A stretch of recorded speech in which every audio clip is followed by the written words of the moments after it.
사노라면 종종 이 정도 했으면 됐어, 이제는 그만 포기하고 싶어 하는 마음이 있을 때가 있습니다.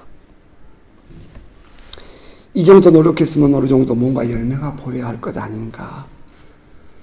그런데 이게 뭐야? 내가 기대하던 열매가 눈앞에 보이지 않을 때 좌절하고 낙심하는 마음이 들 때가 있죠. 어떤 분이 이렇게 말하는 것을 들었습니다. 목사님, 하나님은 내 기도를 들어주지 않아요. 교회 안 가고 싶어요.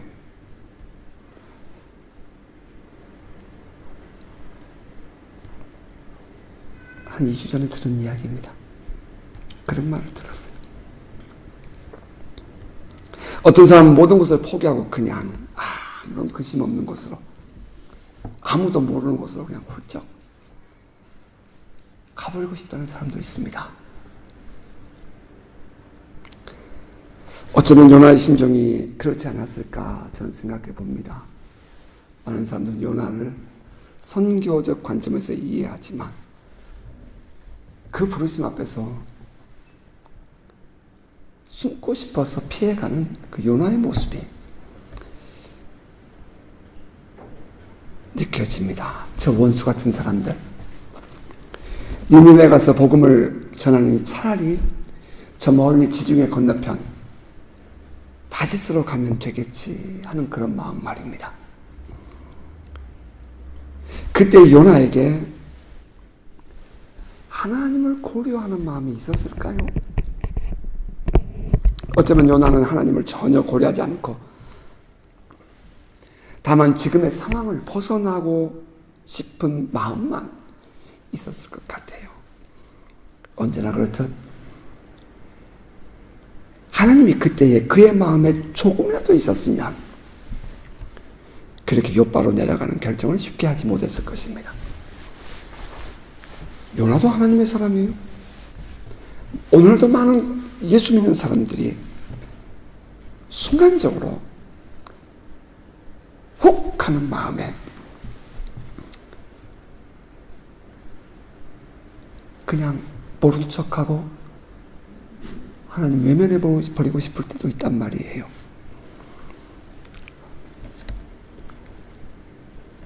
물론 성경은 요나가 하나님의 낯을 피하려고 내려갔다고 했지만 요나는 하나님에 대해 의도적으로 생각을 하지 않았고 또 하지 않기 위해서 전혀 다른 삶의 방향으로 떠났던 것입니다.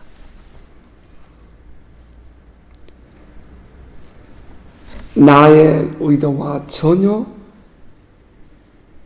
다른 방향으로 나의 삶이 이끌려가는 듯이 밀려갈 때에 우리 안에 제일 먼저 드는 생각은 당혹감 혹은 좌절감이지 않는가 저는 생각해 봅니다.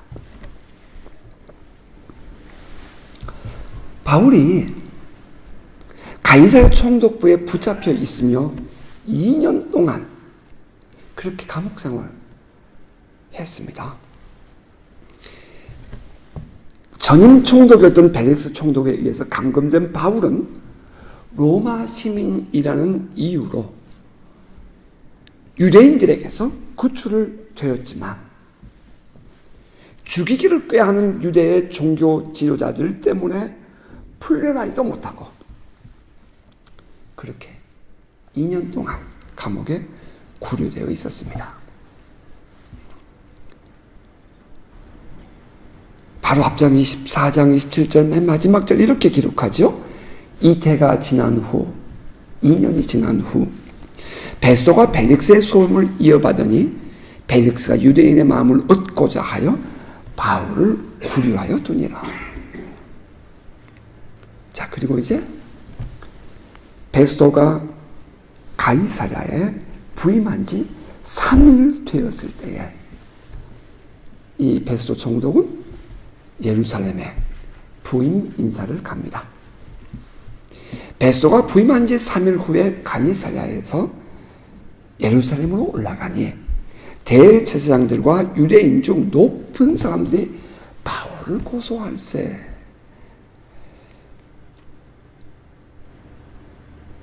베스도가 가이사랴의 총독으로 부임했습니다. 로마는 이 유대와 갈릴리 지방을 점령한 후에 그 땅에서만큼은 다른 지역과 다른 통치 방법을 씁니다. 정치적인 문제는 로마에서 직접 파송한 총독이 다스리도록 했고요. 종교적인 문제나 유대인들의 민심의 문제는 그 지역 출신 유대인으로 하여금 분봉왕을 세워서 유대인들을 다스리게 했습니다. 엄밀하게 말하면 총독은 로마 황제를 대신하는 권력을 가졌다면 분봉왕은 황제를 섬기는 식민지의 왕이었습니다. 분봉왕은 위임된 총독이 로마 황제의 이름으로 임명했고요. 이 분봉왕은 예루살렘에 대제사장을 비롯한 종교 지도자들을 세우고 임명하고 성전을 관리하는 일을 했습니다. 베스도가 이 지역의 총독이 되어 부임했다는 것은 매우 큰 힘을 그가 가지고 있다는 것을 의미하지 않습니까? 가이사랴에 부임한 베스도는 예루살렘에 올라갑니다. 그가 예루살렘에 올라간 이유는 그곳은 실제로 유대인들의 힘이 집약되어 있는 성전이 있는 곳이었기 때문입니다. 그는 그곳에서 대제사장들과 유대인 중 높은 사람들을 만나요. 그 첫 만남의 자리에서 대제사장들과 유대인들이 베스도 총독에게 청합니다. 대제사장들과 유대인 중 높은 사람들이 바울을 고소할세. 베스도의 호의로 바울을 예루살렘으로 옮기기를 청하니, 왜냐하면 이는 길에 매복하였다가 바울을 죽이고자 합니다라. 그들이 베스도 총독에게 부임하고 3일밖에 안 됐어요. 바울을 예루살렘으로 데려오세요. 말은 하지만 실상은 그들이 길거리에 매복되어 있다가 바울을 죽이려는 괴계를 꾸미고 있었던 거죠. 저는 이 본문을 묵상하다가 이 부분에서 깜짝 놀랐습니다. 그냥 지나칠 수 없는 한 가지 내용을 지적하고 싶어요. 유대교회 대제사장들을 비롯한 유대인들의 찬성입니다. 너무 악해요. 소위 말해 그들은 종교 지도자들이었어요. 지난 2년 동안 바울은 가이사랴 총독부에 붙잡혀 있었습니다. 그들은 바울을 만나지 못해요. 볼 수 없었어요. 뿐만 아니라 당시 대제사장의 임기는 2년이랍니다.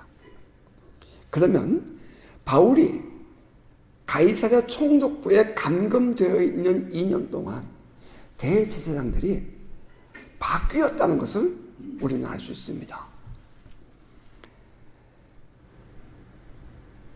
지금 벨릭스 총독에게 바울을 죽이기 위하여 고소하고 있고, 지금 장악한 꾀를 꾸미고 있는 이 사람들은 우리가 지난 시간에 보았던 대제사장 아나니아와 같은 사람들이 아니라 새로운 대제사장 그룹이었다는 것입니다. 그런데 그들도 여전히 바울에 대하여 적기심과 분노심을 갖고 있었습니다. 여러분, 이들이 하나님을 섬기는 종교 지도자들,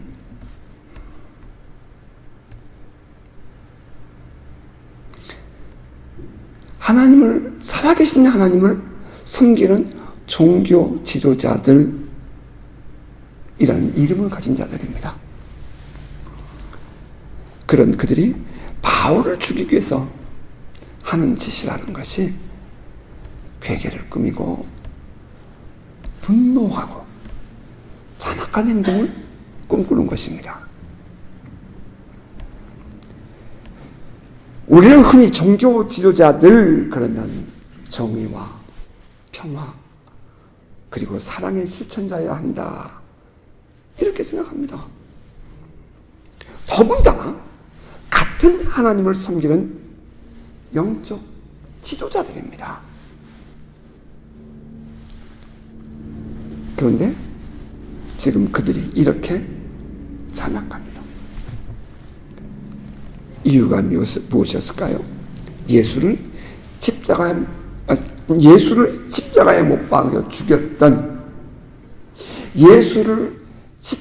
못 박아 죽였던 그 사단의 영향력이 그 종교 지도자들의 마음을 사로잡고 있었기 때문입니다. 사단은 사악합니다. 사단은 끝까지 죽일 때까지, 끝까지 망할 때까지 발악을 합니다. 누가복음을 기록한 누가의 기록에 의하면 이렇게 말하잖아요.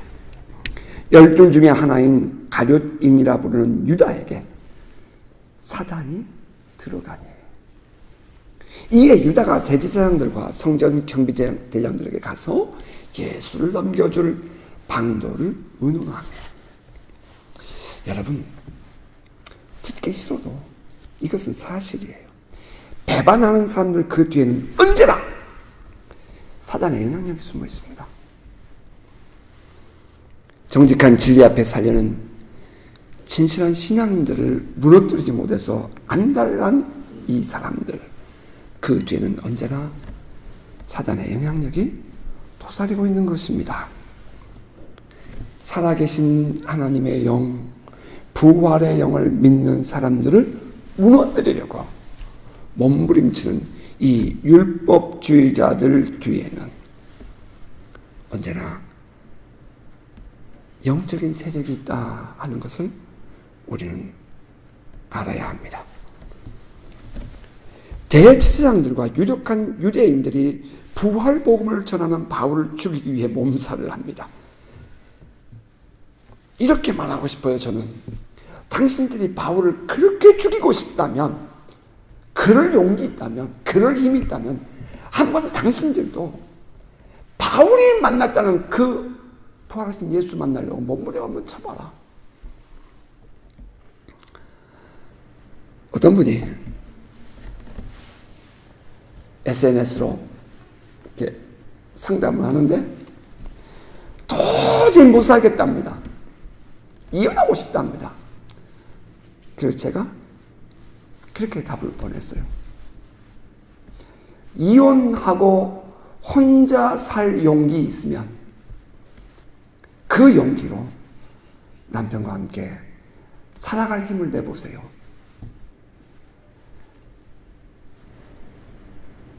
그렇게 밉고 고통스럽다면 그걸 거꾸로 그 힘으로 사랑하려고 노력해 보세요. 자, 이렇게 답을 보냈습니다. 자, 베스도는 그들에게 가이사랴로 함께 내려가서 바울을 고발하라고 이제 그 대제사장들과 유대인들에게 제안을 하죠.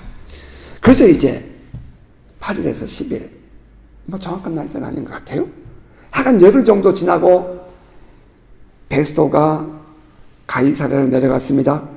그때 대제사장과 유대인들이 몇몇이 같이 따라 내려와서 이제 그 바로 다음 날 재판을 엽니다. 본문 6절부터 9절은 이렇게 말합니다. 베스도가 그들 가운데서 8일 혹은 10일을 지낸 후 가이사랴로 내려가서 이튿날 재판자리에 앉고 바울을 데려오라 명하니 그가 나오매 예루살렘에서 내려온 유대인들이 둘러서서 여러 가지 중대한 사건으로 고발하되 능히 증거를 대지 못한지라. 바울이 변명하여 이르되 유대인의 율법이나 성전이나 가이사에게나 내가 도무지 죄를 범하지 아니하였노라 하니 베스도가 유대인의 마음을 얻고자 하여 바울더러 묻되 내가 예루살렘에 올라가서 이 사건에 대하여 내 앞에 신문을 받으려느냐. 베스도는 로마 총독으로 이 지역의 치안을 관장하고 있었습니다. 이 지역이 조용하고 문제가 없으면 황제로부터 관심을 살 수 있었고, 그래서 어찌하든지 이 유대 땅에 살고 있는 유대의 지도자 혹은 이 높은 사람들의 비위를 맞추려고 애를 썼습니다. 예루살렘에서는 바울을 데리고 올 수 없다고 하던 그가 이번에는 거꾸로 가이사랴에 와서 바울에게 말하기를 너 예루살렘에 올라가서 재판 받을래? 이렇게 묻습니다. 자, 어찌 보면 지금 그 순간은 바울에게 위기일 수 있었습니다. 만일 바울이 자기의 정당성을 주장하기 위해서 나는 율법도 어긴 일이 없고 나는 성전을 더럽힌 일도 없고 내가 가이사에게 범죄한 일도 없다는 사실을 그 정당성을 주장하기 위하여 예루살렘으로 가겠다고 말했다면 이제 바울은 매목된 유대인들의 손에 의해 죽임을 당할 수 있었습니다. 그런데 그때 바울이 이렇게 말하죠. 내가 가이사의 재판 자리에 섰으니 마땅히 거기서 신문을 받을 것이라. 당신도 잘 아시는 바와 같이 내가 유대인들에게 불의를 행한 일이 없나이다. 만일 내가 불의를 행하여 무슨 죽을 죄를 지었으면 죽기를 사용하지 아니할 것이나 만일 이 사람들이 나를 고발하는 것이 다 사실이 아니면 아무도 나를 그들에게 내줄 수 없나이다. 내가 가이사께 상소하나이다. 바울은 이미 유대인의 율법이나 성전이나 가이사에게나 도무지 죄를 범한 일이 없다고 변명한 바가 있습니다. 그럼에도 불구하고 베스도가 바울을 예루살렘으로 보내고자 한다면 이것은 부당한 조치였습니다. 예루살렘에 가서 재판을 한다는 것은 종교 재판을 의미하는데요. 바울의 입장에서는 전혀 필요가 없는 재판 아니겠습니까? 따라서 그는 지금 자기는 로마의 시민권을 가진 자로서 정당한 권리를 가지고 재판전에 서 있다라고 변론합니다. 자, 로마의 시민권 입장에서 한번 생각해 볼까요? 로마의 시민권. 유대인들의 입장에서는 로마의 시민권을 가졌다는 것은 매우 기분 나쁜 얘기입니다. 유대인들의 입장에서 바울이 로마의 시민권을 가졌다는 것은 매우 마음에 거슬리는 일이에요. 당시 역사적인 자료에 의하면 이 유대 땅에 있는 열심당원들은 독립군이죠. 열심당원들은 로마로부터 독립을 위해서 유대인들을 선동하여 소요를 일으켰습니다. 지난 2년 동안 벨릭스부터 베스도까지 그때에도 예루살렘에 소요가 있었답니다. 언감생심, 유대인이 로마의 시민권을 추구한다는 것은 본토에 남아있는 유대인, 특히 열심당원을 비롯한 대제사장, 유력한 유대인으로서 힘을 가진 유대인들에게는 타도의 대상이 될 수 있는 일이었습니다. 우리는 단순히 바울이 부활의 복음을 전했기 때문에 그들에게 고난을 당한다? 우리는 이렇게만 볼 수는 없는 겁니다. 정치적인 관점에서 바울이 로마의 시민권을 가졌다는 것만으로도 불쾌한 일이었고 로마의 보호를 받고 있다는 것은 더욱 마음에 받아들이기 쉽지 않은 일이었다 이 말입니다.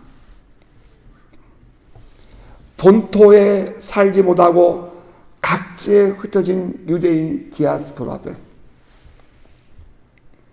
그들은 본토에서 정통적인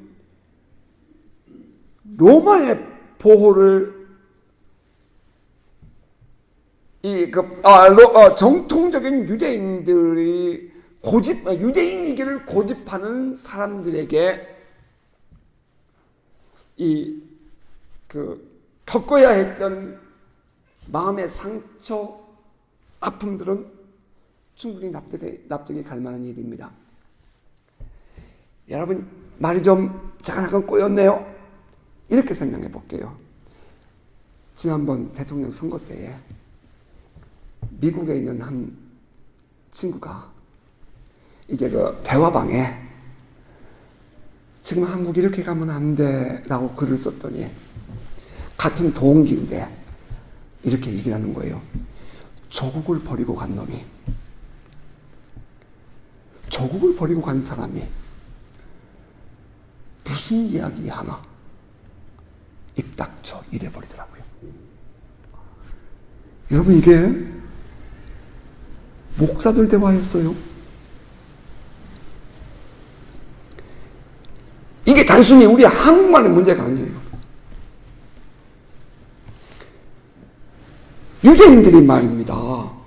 로마의 식민지 땅이었어요. 그 유대 땅에 살고 있는 사람들은 어떻게든지 정치적으로 로마로부터 벗어나고 싶단 말이에요. 그런데 디아스포라, 다시 말하면 저 지주개변에 나가 있는 다른 나라에 살고 있는 유대인들은 독립운동한 게 아니고 로마의 시민권을 받아가지고 그것을 누리고 있단 말이에요. 그러니까 이 본토에 있는 유대인들의 입장에서는 욕할 만하죠. 화낼 만해요. 전 이해가 돼요.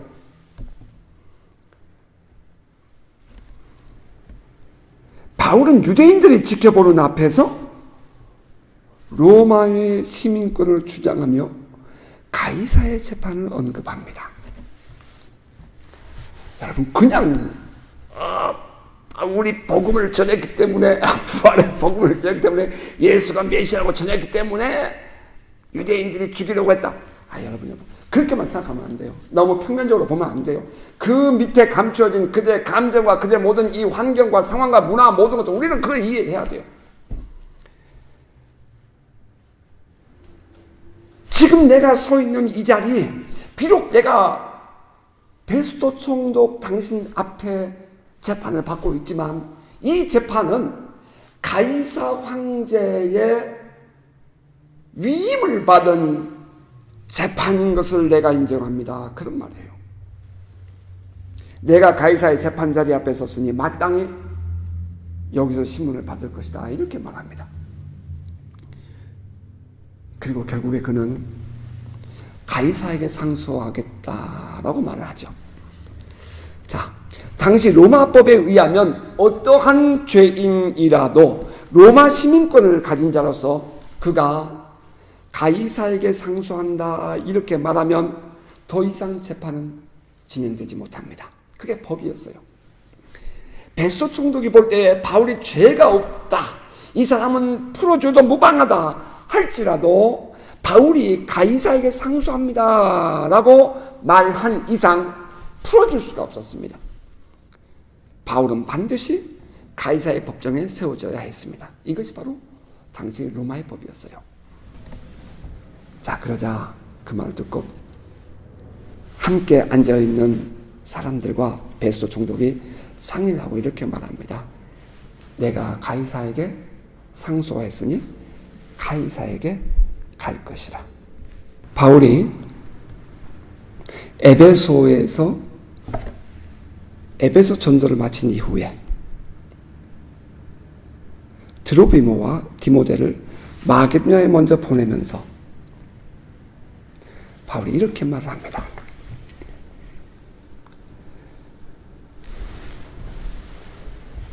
이 일이 있은 후에 바울이 마게도냐와 아가야를 거쳐 예루살렘에 가기로 작정하여 이르되 내가 거기 갔다가 후에 로마도 보아야 하리라 이렇게 말합니다. 다시 말하면 에베소 전도가 마쳐진 이후에 바울은 여러분 아시죠? 저 마게도냐 지방 빌립보 지역에 있는 곳이죠. 그리고 그 밑에 아가야 지방이 있죠. 내가 이 유럽 땅으로 건너갔다가 다시 돌아와서 예루살렘을 갈 터인데 예루살렘을 간 다음에는 내가 로마도 가겠다라고 얘기합니다. 여러분 그때가 AD 55년경입니다. 아직 마게도냐에 건너가기 전 55년경,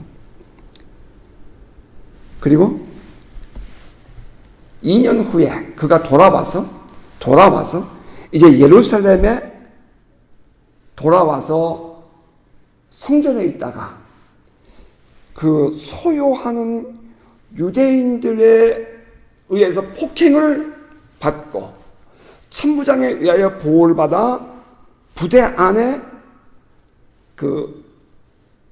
유치되었던, 그러니까 부대 안 감옥에 들어가 있었던 바울을 주님이 찾아오십니다. 그날 밤에 주께서 바울 곁에 서서 이르시되 담대하라, 내가 예루살렘에서 나의 일을 증언한 것 같이 로마에서도 증언하여야 하리라. 자, 여러분 횟수를 보세요.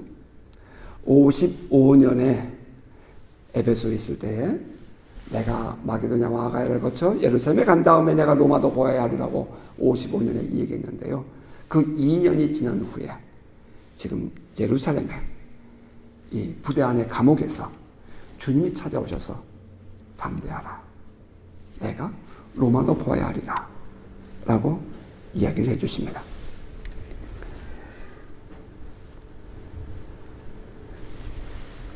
지난번 이 본문을 제가 여러분에게 설명을 드릴 때에 바울은 그때 매우 의기소침해 있었습니다 라고 했어요. 한낮에 폭행으로 말미암아 그는 계단을 못 올라갔습니다. 너무 맞아가지고 거의 죽을 지경까지 갔어요. 그래서 군인들이 바울을 이렇게 붙잡고 계단을 올라가지 않습니까? 그때 무슨 로마에 가서 복음을 전한다는 꿈을 꾼다는 말입니까? 어림덥죠. 그 계단 위에 서서 그럼에도 불구하고 유대인들에게 복음을 전하고는 들어가 버리죠. 바울은 그날 밤에 57년이에요. 그날 밤에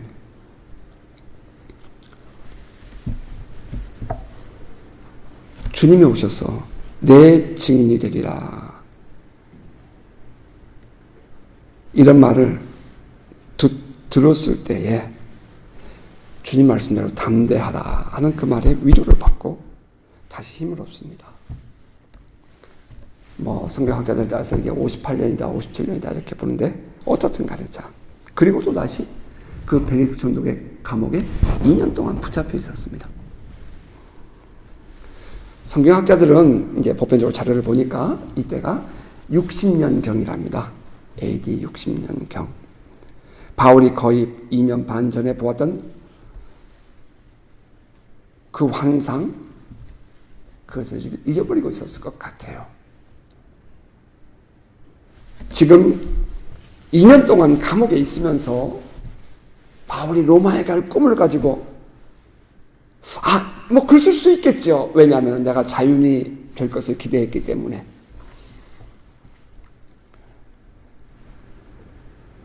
저는 이 재판하는 그 자리를 묵상을 하면서 바울이 지금 베스도 총독이 바울에게 너 예루살렘으로 갈래? 라고 말하는 그 순간에 내가 로마로 갈 부푼 마음을 가지고 가이사에게 상소한 것이 아니라는 것입니다. 저는 그 얘기를 동의할 수가 없어요. 적어도 바울이 로마에 가서 복음을 전하리라 생각한 것은 이처럼 포로로 되어가는 것이 아니라, 포로로서 로마에 끌려가는 것이 아니라 그동안 늘 그랬던 것처럼 자유로운 몸으로 로마에 가서 복음을 전할 것을 생각했을 것이 틀림없습니다. 왜냐하면 지난 2년 동안 이 가이사랴 총독부에 감금되어 있는 바울은 매우 자유로운 몸으로 사람들을 만날 수 있었기 때문입니다. 우리가 아는 바에 누가도 바울을 만나 주었고, 가이사랴에서 아리스타고라는 사람도 바울을 만나 주었고, 그 외에도 많은 바울의 동역자들이 감옥에 붙잡혀 있는 바울을 면회 와서 같이 대화도 나누고 회복하는 시간을 갖습니다. 벨릭스 총독이 백부장이 이렇게 말했잖아요. 백부장에게 명하여 바울을 지키되 자유를 주고 그의 친구들이 그를 돌보아주는 것을 금하지 말라 하니라. 바울은 죄가 없었습니다. 당연히 곧 그는 자윤이 되어서 로마에 가서 복음 전도할 것을 기대했을 것입니다. 그런데 서럽고 부임한 베스도 총독은 느닷없이 예루살렘에 가서 너 재판받을 것이냐고 묻습니다. 이것은 바울로서는 그동안 2년 동안 있었던 바울로서는 상상도 할 수 없었던 총독의 행동이었습니다. 자, 그러자 바울은 로마의 시민권을 주장하며 예루살렘으로의 이송을 거부합니다. 그리고는 가이사에게 상소하노라 라고 말합니다. 자, 그는 유대인들의 손에 넘겨서 죽임을 당할 수 있는 위기의 순간에 자기의 보호를 위해서 가이사에게 상소를 합니다. 자, 그리고 가이사의 권력을 위임받은 총독으로부터 너가 가이사에게 상소했으니 가이사에 가리라 하는 답을 듣습니다. 드디어 로마로 가는 길이 열린 것입니다. 드디어 로마로 가는 길이 열렸습니다. 여러분, 그런데 한번 생각해 보세요. 지금 바울이 로마로 가겠다고 하는 이 말이 복음 전하러 가는 것입니까? 전혀 상관없는 이야기입니다. 바울이 로마로 가는 것은 복음 전도를 위한 꿈을 이루기 위해서 떠나는 것이 아니었습니다. 어쩔 수 없이 위기를 모면하기 위해서, 어쩔 수 없이 위기를 모면하기 위해서 가이사에게 상소를 했기 때문에 그가 지금 가는 길입니다. 바울의 로마 행은 죄수가 되어 가이사에게 재판을 받으러 가는 것입니다. 어찌 보면 바울이 로마에 가게 되는 것은 복음 전파와는 전혀 상관없이 죄수로 가게 되었다는 것입니다. 우리는 이 부분에서 너무 쉽게 단정적으로 이렇게 말합니다. 하나님께서 바울을 로마로 데려가는 것이다. 하나님께서 바울로 하여금 로마에서도 복음을 전하게 하기 위해서 그것도 군인들의 보호 속에 안전하게 데려가시는 것이다. 우리는 흔히 그렇게 이야기합니다. 솔직히 저는 이런 얘기를 들을 때 마음에 깊이 상처가 됩니다. 어느 누가 힘들어하면 우리 많은 신앙인들 쉬운 말로 툭 이렇게 말하죠. 하나님께서 더 좋은 길을 열어주실 겁니다. 하나님께서 당신을 지금 훈련하고 계신 겁니다. 하나님이 지금 당신에게 더 좋은 것 주시려고 준비시키는 겁니다. 참 그런 말 쉽게 해요. 제가 그렇게 말하는 분에게 묻고 싶어요. 진심으로. 당신도 지금 내가 아픈 이 아픈 마음 경험해 보셨어요?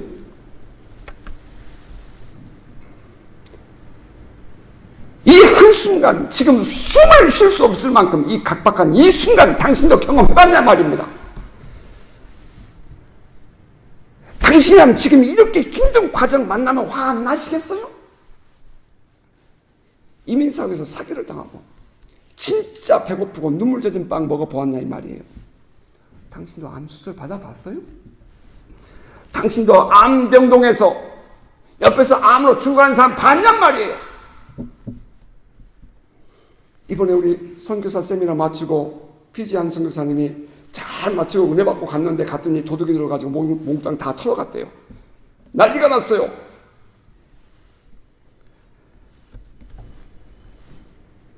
여러분들에게 언젠가 말씀드렸죠. 아프리카의 코트디부아르 제가 집회하고 왔던 우리 선교사님들에게는 한밤중에 강도가 들었어요. 선교사 집에. 선교사님 부부를 걔네들이 아프리카 가면 팔 없는 애들 많습니다. 그냥 정글칼로 잘라버려요. 도둑질하면. 아프리카 애들 그래요. 남의 거 훔치잖아요. 이거 잘라버려요 그냥. 걔네 법도 없어요. 그런데 그런 정글칼 들고 도끼 그런 거 들고 그 선교사님 자고 이제 방에 들어와가지고 신발 신은 대로 목을 딱 둘 다 머리를 밟은 거예요. 두 사람을 다. 그리고 돈 내놓으니까 방법 없잖아요. 돈 다 줘야죠. 가진 건 내놓으니까 다 줬죠. 카메라고 뭐고 핸드폰이고 뭐고 다 줬죠. 우리 그 선교사님 마음에는 요놈들이 혹여나 선교사님 우리 사모님 겁탈할까봐 그게 겁이 나더랍니다. 그 동네 깡패들이죠. 아프리카에. 제가 그 얘기를 썼어요, 그분에게. 시간이 좀 걸리겠지만 잘 이겨내세요, 그러고. 진짜 더 아픈 얘기 해볼까요? 차마 제가 말 못하는 얘기예요. 선교사로 파송받고 교회를 다 지어놓고 교우들과 함께. 그랬더니 성도들 다 뺏기고 쫓겨난 사람 아니에요. 그런 일도 있잖아요. 왜 그런 일은 없어요? 현지인들이 말해요. 목사와 함께 교회 다 짓고 다 했어요. 한국 갔다 오니까 자기들 이름으로 자기 모든 재산과 모든 교들을 싹 돌려가지고 뺏어가 버렸잖아요. 아, 그런 일들이 뭐 한두 군데요. 집에 와서 뭐 좀 가져갔다고 마음이 뭐 무섭니, 겁나니. 여러분, 안 겪어봤잖아요. 그러니까 하나님 더 좋은 거 주시려고 그래요. 하나님이 하실 거예요.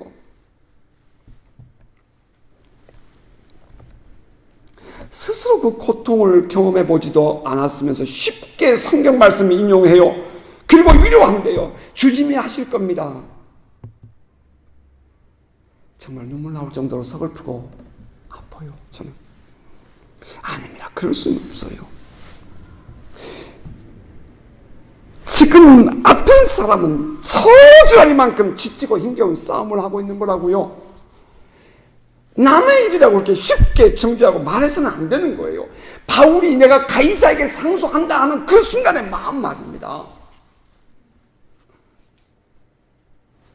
하나님께서 바울을 로마로 보내는 거라고 그렇게 말할 수 있어요?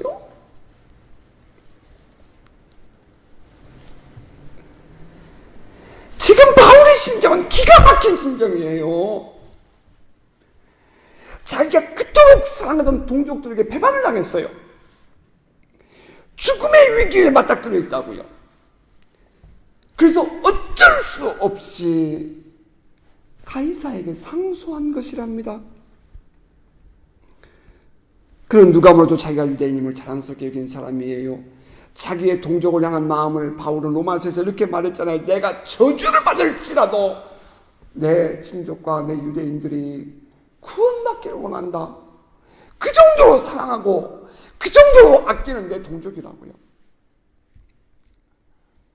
그런 그가 유대인들을 떠나서 로마의 가이사에게 재판받으러 갈 것을 결정한 것은 정말 아픈 순간의 결정이었어요. 사랑하는 동족에게 버림받았다는 서러움도 있었을 것입니다. 성전을 더럽힌 일도 없고 유대인의 율법을 어긴 일도 없습니다. 백성들을 하나님 앞에서 가르치는 종교 지도자들은 어찌하든지 바울을 죽이기 위해서 사람들을 선동하고 거짓말을 합니다. 억울한 누명을 썼습니다. 그가 무슨 말을 하면 사람들은 무조건 흥분하면서 바울을 죽이려고 달려듭니다. 이제는 그동안 믿었던 총독과도 마음을 빼앗겨서 너 예루살렘으로 갈래? 라는 말을 합니다.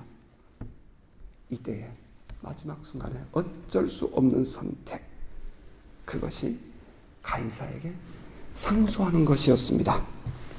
자, 사노라는 때로는 너무 힘들고 고통스러워서 인생 막바지에서 결정을 내리는 경우도 있을 수 있습니다. 너무 아파서 너무 힘들어서 그냥 다 포기해버리고 싶을 때도 있습니다. 이때에 조그만 실말이라도 희망이 보인다면 그것을 잡고 싶을 것입니다. 저는 그런 분에게 이렇게 말하고 싶어요. 끝까지 포기하지 마세요.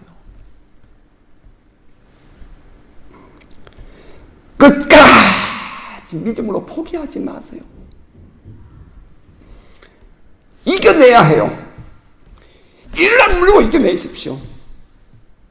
비록 당신 안에 믿음이 없고 기도도 할 줄 모른다 할지라도 절대로 주님을 바라보고 있는 바라보고 의지하는 그 마음만큼 버리지 마십시오. 하나님이 아브라함에게 아들을 주신대요. 그래서 모든 것을 다 이제 내려놓잖아요. 종도 내려놨고요. 집에 계속 얻은 아들도 내려놨어요. 근데 하나님의 아들을 주신다는 거예요. 현실은 전혀 길이 보이지 않아요. 아무것도 방법이 없어요. 아무것도 길이 안 보여요. 전혀 기대할 곳이 없어요. 그때 성경은 이렇게 말했어요. 아브라함은 자기의 몸에 죽은 것 같음을 알고도 의심을 하지 않았으니 약속하신 분인 믿을 만한 분인 것을 믿었다라고 말했습니다.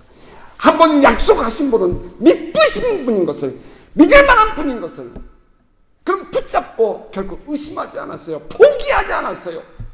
결국 아브라함은 믿음의 조상이 되었잖아요. 주변 환경 바라보면 어디서 어떻게 문제가 풀릴지 모르겠지만 주님 하시면 되잖아요. 주님께 도움을 청하세요. 끝까지 믿음을 지키십시오. 바울은 마지막 끝에서, 그 마지막 끝이에요. 그 재판자리는 하나 남은 길을 선택합니다. 바울이 이제 예루살렘을 떠나서 로마로 간 이후에는 예루살렘 못 돌아옵니다. 마지막 길이었어요. 그 길이. 가이사에게 상소합니다. 그런데 놀라운 일이 일어납니다. 그 결정에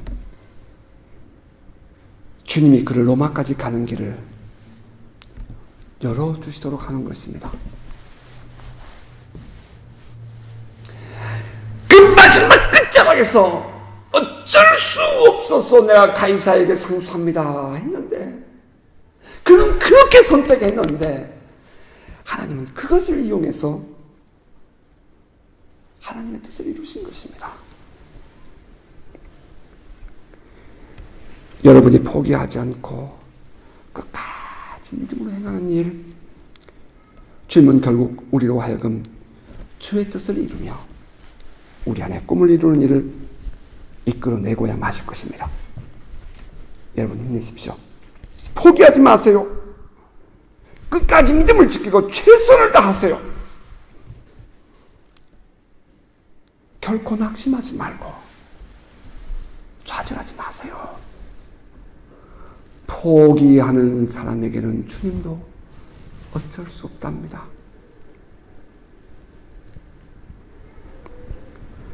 끝까지 주님을 신뢰하고 믿음을 지키는 복된 성도 되시기를 주의 이름으로 축복합니다.